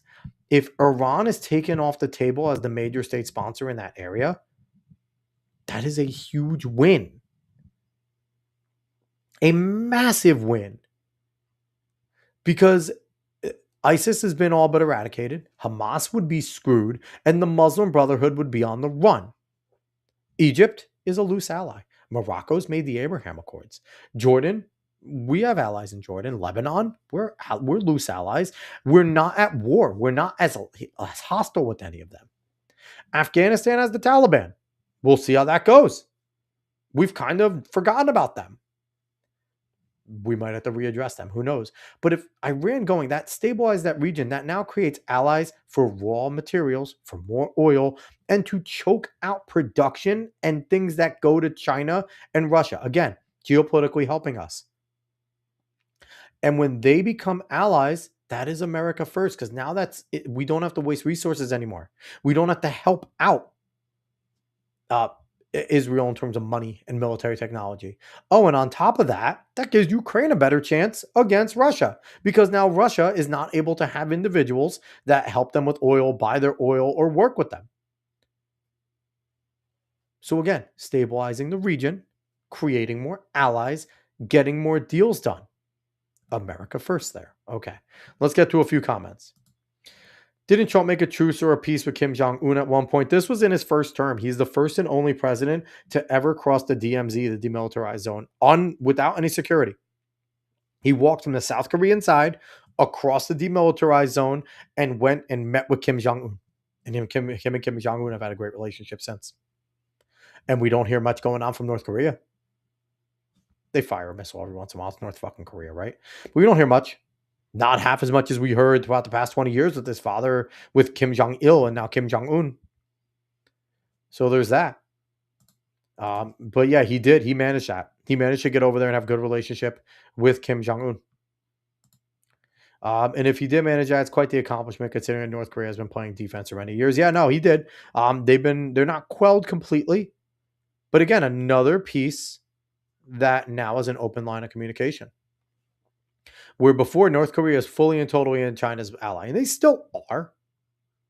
But just having that relationship with that leader, where Trump can now officially pick up the phone and call Kim Jong-un and be like, what the fuck, dude? What are you doing? Very different than having no communication at all. And that's the thing about Trump. Trump has communication with everyone. All of the world leaders in the world. There's no one shut out.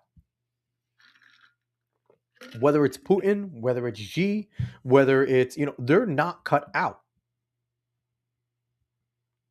So, again, go back to my premise. There isn't two policies. There's one policy, America first, and what he does foreign benefits domestic. Random Raccoon saying, didn't Trump straight tell Kim Jong-un to basically chill the hell out and you have a great beachside view and a lovely daughter? Enjoy what time is left of your life. Yeah, basically. Basically, he told him, just do what you do in your country. Basically, we're going to leave you the fuck alone. Just stop being so loud. Don't make nuclear shit. And stop making noise. And you can have your people and do what you want. You could be the supreme leader. Whatever. That's basically what their agreement seems to have been. So now that brings me, swing back to our hemisphere. Venezuela. Because again, you see people, how is Venezuela American first? How is capturing Maduro, bringing him over here, America first. The question is, how isn't it? In the 70s, Venezuela was one of the most, I think one of the most wealthy countries in the world. One of the most wealthy countries in the world. They have amazing resources there. They were very Western. Then in comes in Hugo Chavez, and followed up by Maduro. Between those two, they've turned that country into a shithole. They've nationalized everything, and they've made it one of the poorest nations in the world. And a nation that is fully on board with the leftist, with the communist, with the autocrats, with the socialists. Hence, close ties with Russia, close ties with Iran, close ties with China. So, Dr. Wario, not going to read that, but I like it. I like it. Good shit, Dr. Wario. Anyway, so when it comes to Venezuela, what he did wasn't regime change. And I know people are crazy about that, but it wasn't regime change. Because what we've done with regime change in the past is we've either killed or taken their leader and then installed another one, whether it's through a fake democratic election or just straight up putting them in there. And that's exactly what people wanted him to do here.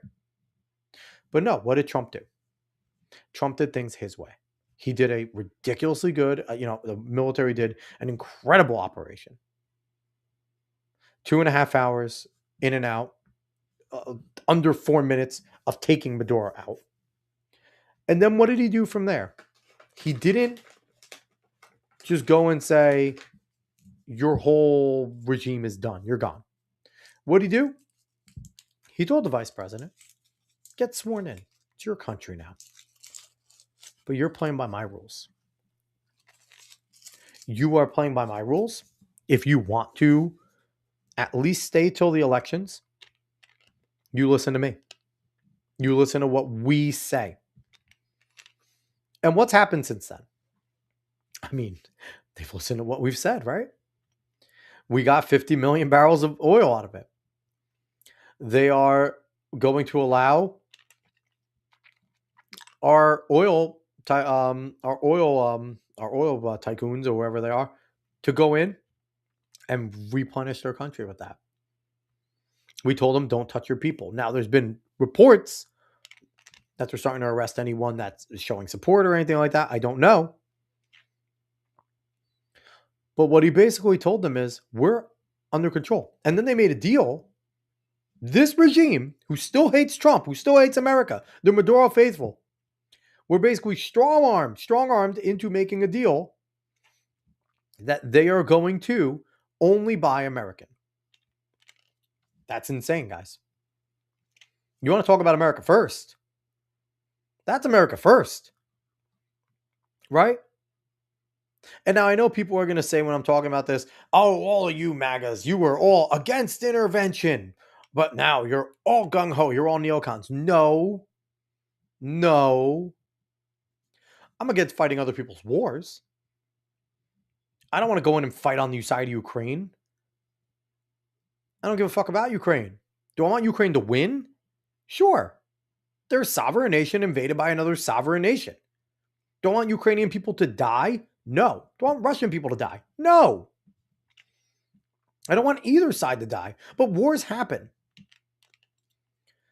My only standpoint is one sovereign nation invaded another. The sovereign nation that invaded them shouldn't win.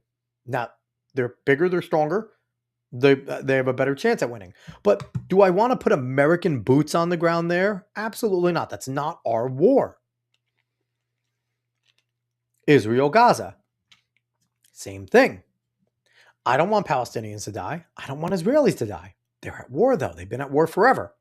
Do I want our boots on the ground to fight for Israel? Fuck no. Absolutely not. I don't.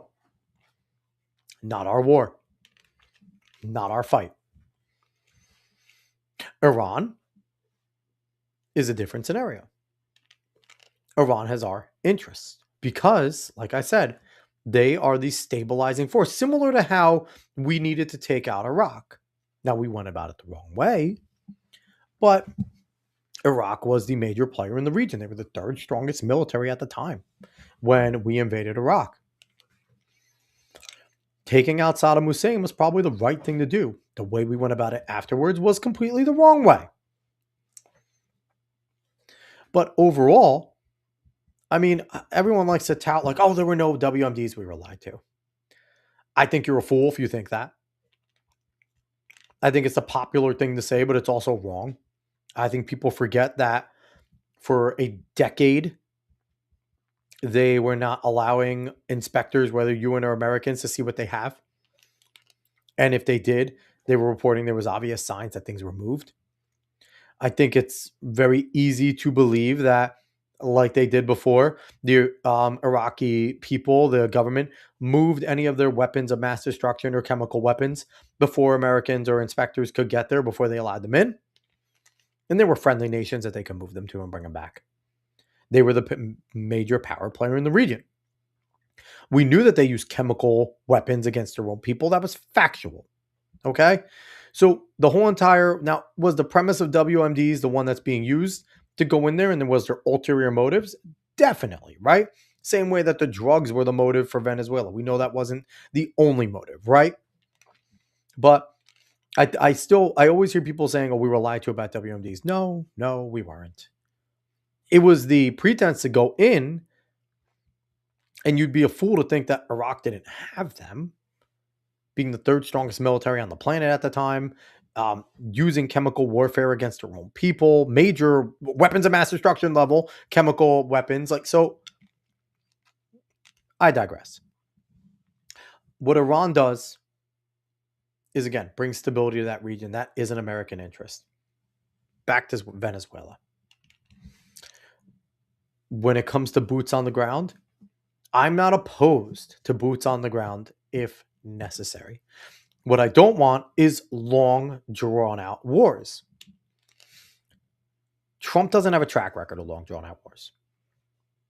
Everything that he has done has been very tight, has been ran properly, and the operations have been boom, boom, boom. Done.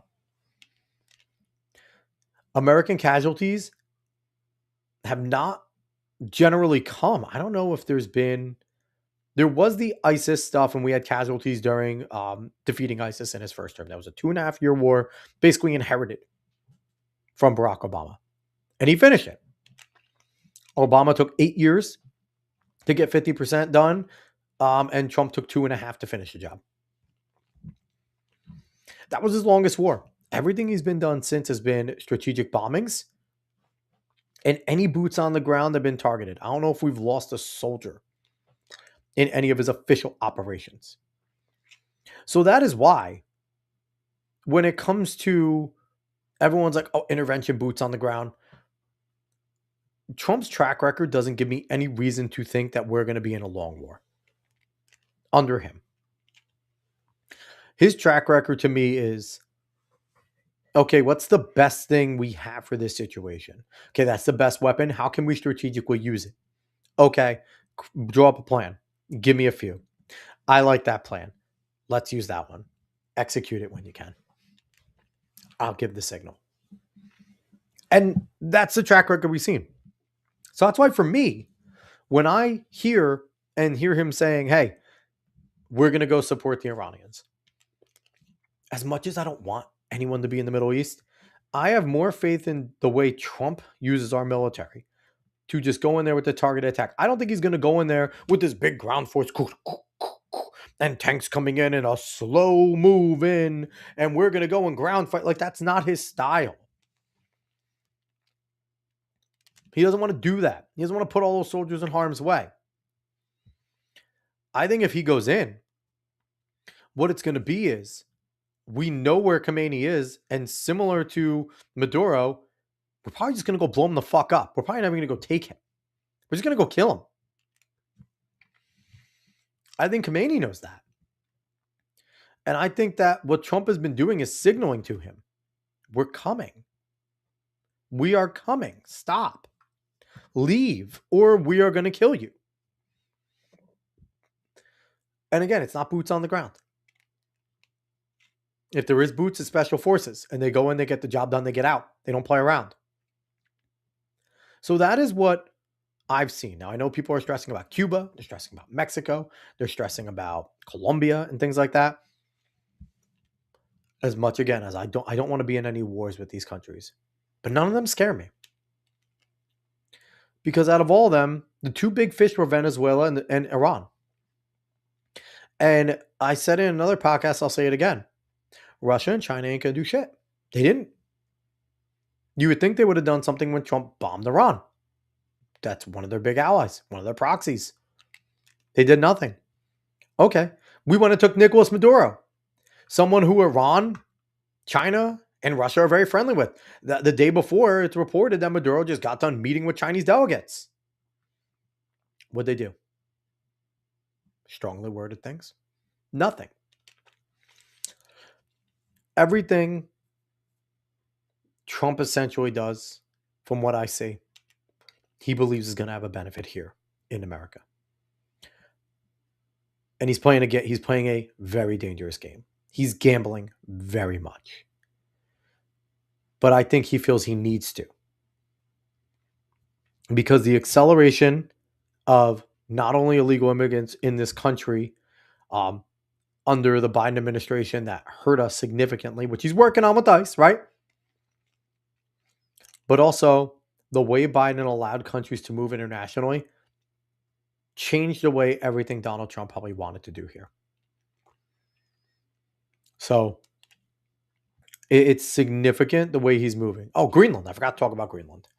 Let's talk about Greenland. Well, first, this is more important. Random raccoon. What should I choose to munch on later before working on the same model from the other night? Cookie dough ice cream or double stuffed Oreos? Ooh. Now, do you do the double stuffed with milk? Do you dip it? Or do you just mow it? If you dip it, I would go double stuffed. Because that's my personal choice. I like, whether it's the Chewy Chips Ahoy or the Entenmann's. Oh, the Entenmann's are so fucking good. Either of those two or the double stuffed Oreos, I'll always have those with milk. But if not, then go with the cookie dough. So that's my thing. If milk is a factor, go with the cookie. But okay, real quick before we got to go, let's talk about Greenland. So Greenland's funny to me because Greenland, personally, you do not. Okay, go with the cookie dough then. That'd be my thing. Just mow cookie dough. Okay. It started off as a funny meme in the beginning of his presidency and, leading up to it. I don't think anyone thought he was serious about Greenland. But maybe we should have gotten an inference when his son was sent there. Because I don't think Don Jr. just goes places for no reason, especially when he knows he's representing his father on that trip. I think that was softening up. I think that was him going in there to get a pulse, and I believe Jack Poso was with him. If I'm getting it correctly. Jack Poso, I think, was with him. But I think that was kind of the softening up. That was him going to get a feeler with their leadership and are you guys open? What would you like to see out of us? What do an America need to do in order to come and, work a deal with you? Now, it's interesting. Denmark is playing tough. NATO, it seems like they're trying to play tough. Trump's trying to be nice right now. I really think he is. I think he's meeting with Denmark tomorrow night, the leadership of Denmark. I think he's going to tell him, listen, name a price. Denmark's more important to us than it is to you. Name a price. And you have Rubio. I love the way Rubio's out there. And he's just like, what claim does Denmark have? We are closer than they are. We can protect them better. What claim does Denmark have to Greenland? They can get fucked. I don't think Denmark joins in as a state. I don't know if Denmark joins in as a territory. I think the protectorate route might be the way to go. Same way, Australia, Canada, a few of the places in the Commonwealth. The Commonwealth is more of a protectorate alliance at this point. I think Greenland comes in as either a territory or a protectorate. And then we'll get preferred status in terms of the economic stuff. They're saying that it's important because China and Russia want them. I wouldn't be surprised with all the deals that they could make. And if China and Russia wanted to swoop in, they probably could. China's more of the threat with the Belt and Road Initiative because they've been doing it around the world. And that's another thing. If you look at the Belt and Road Initiative, which I want to look up real quick, because it seems like that he has been going after a lot of the countries that are a part of this Belt and Road Initiative. It might be crazy for me to think that, but let's see. Belt and Road Initiative. This is all on that side, but I'm curious because I know there are some countries inside of South America that China has been very close with in doing a lot of things with. But the Belt and Road Initiative, part of it goes through Iran. If Iran falls, their Belt and Road Initiative is fucked over there, okay? They're not going to be able to do anything. I don't know how extensive all this is. Okay, not doing well in the looking up here. But overall, a lot of this seems like he's doing things and going to places that strategically hurt our biggest enemies. And with the resources Greenland has, again, how is that not America first? He's going to try and bring resources that are going to help us become more independent around the world and also become more valuable because then we can harvest it, use it, and sell it. So this is kind of where I'm going to leave you guys at, because in my head, and I could be wrong, right? I could just be being a big Trump fanboy and I'm seeing X, Y, and Z. And I don't think the 4D chess is a thing. I don't think 4D chess is a thing. I think, again, and I went to it before, I'll say it again, he doesn't believe in foreign domestic policy. He believes in one policy. And the policy is America first. And everything that he does and attempts to do is in an attempt to benefit America. Every single military action he takes, okay, how is that going to help us? What does this action do to help us? What would a stabilized Middle East do to help us? What does ending all these wars do to help us? What does getting Maduro out and making Venezuela essentially a colony do to help us? How does getting Mexico in order help us? How does getting Cuba, a close island to us, which has, communist ties, getting them in order, getting Colombia in order? All these pieces. He already has ally in Argentina. He already has an ally in El Salvador with their leadership. Everything that I believe he's trying to do is not only to reshape the world to put us on top, but it's with the theory of how is it helping America. And I firmly, firmly, firmly believe that as seeing everything, that as, the lenses, I'm taking it back. Number one, he's making all these moves, and it seems like it's in rapid succession because it is, because he knows he needs all these wins and he needs stuff to come together before the midterms. If the Venezuelan deal can start to really impact Americans, if our gas prices can come down because we're now pumping out Venezuelan oil, and that's speculation too, right? The thing is, what people need to realize, it has nothing to do with the oil actually getting pulled out of the ground. It has everything to do with if these American companies and business people can get in there and they can sit there and start to show immense progress with refurbishing all of Venezuelan oil, it's all speculation. The speculators will sit there and now start to go, okay, we're going to account for this many barrels eventually coming out of the ground here. So that will lower the prices here. So this is going to be the new price. It's nothing to actually do with what's being pumped. It is the speculators that decide the prices. So right there, already the speculation is starting to kick in. And then once Americans get those companies into Venezuela, the speculators are going to kick in even more. We're going to see prices drop. That helps. Because when gas prices help, then shipping prices drop because trucking companies don't have to charge as much because they don't have to pay as much. When shipping prices drop, product prices can naturally drop down to a better price. And you'll start to see them drop again. It's a whole ripple effect. That is the first ripple. Okay? So that's just my lens. And I think that if you start to look and see what Donald Trump does in the lens of There is no foreign and domestic to him. Those policies don't exist. It is one policy. What does this do and how does this affect us? And if you're too short-sighted to see any of it, that's on you, right? If you believe that any foreign invention doesn't help America, then you're a dumbass. There's really no helping you. You don't understand geopolitics and you never will. Or you're just being woefully ignorant, right? So those are the things that I see. I was just trying to connect the dots, make some sense of the things Donald Trump does. Because are they all good? Are they all going to be positive? So far on the foreign end, he really hasn't struck out. I mean, everything that he's gotten involved outside of Ukraine, Russia. He said it himself and he said it multiple times. He thought it would be easier. It's harder than it is. But everything else he's kind of had a grasp on. And he's done a good job for it. Domestic, I really, really, really, really in my heart of hearts believe that he believes that when he gets the foreign shit in order, that the domestic will come. That it's kind of one of those things. He's already slashed regulations like he did in the first term. He's brought companies back. Our GDP is on the rise. Our work labor in whatchamacallit, our participation rate is high. Our unemployment's lower. We're starting to see all those things happen. And when you see those things happen, it's a little bit of a delayed gratification, but it happens. We'll see real wages go up. We're going to see inflation go down. Like his battle with the Fed right now, it may help. It may backfire. These are tricky games. But overall, that's just the way I see things. Maybe I'm just a Trump cheerleader.